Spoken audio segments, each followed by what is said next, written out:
Hello,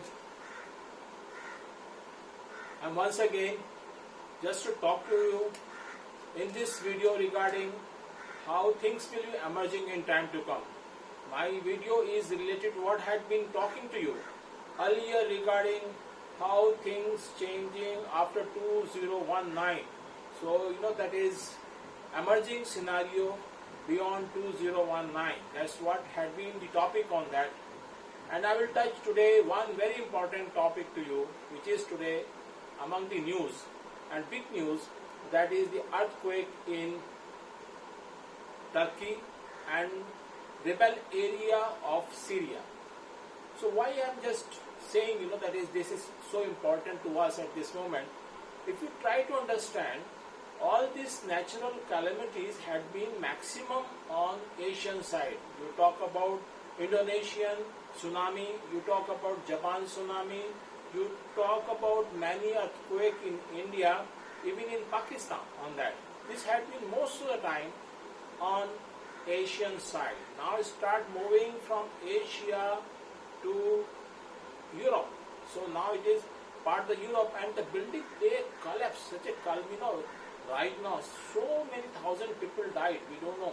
And so many buildings collapsed like anything. It's a magnitude of 7.8, and not only the magnitude of this earthquake, the way buildings in a number of more than 10 provinces of Turkey collapsed. This something reminds us what happened at the time of tsunami at the time of Indonesia and tsunami at the time of Japan.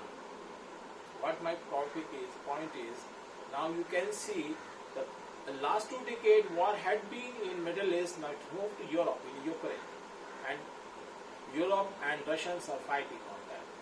There had been civil war in Asia. Now almost you can see what happened on 6th January when capital words were there. It was more like a civil war, more like a rebellion. You can see it's happening in the most advanced country in the world on that. And you can see many things, many unrest in Europe also on that. So, and if you look from the Asia side today, Afghanistan is cool. Iran is in war right now. It's not so much on that. What it used to be earlier. Syria is comparatively peaceful. Iraq is comparatively peaceful. Egypt is comparatively peaceful. Libya is comparatively peaceful.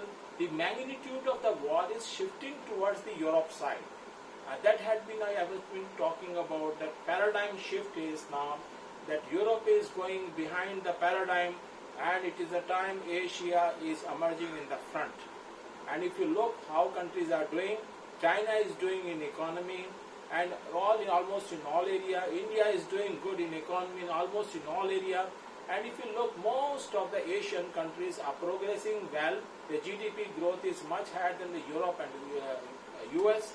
And though they are not so advanced economy, they are not so advanced in technology, though they are not as advanced in society, but they are emerging, they are going forward. At the same time, you are seeing a lot of bickering, a lot of fight, a lot of natural disaster, natural calamities are moving towards the Europe side. So this is the way I talk about how Asia is emerging and Europe is going behind the paradigm shift. That was my point of that. Thank you, and thank you very much for listening.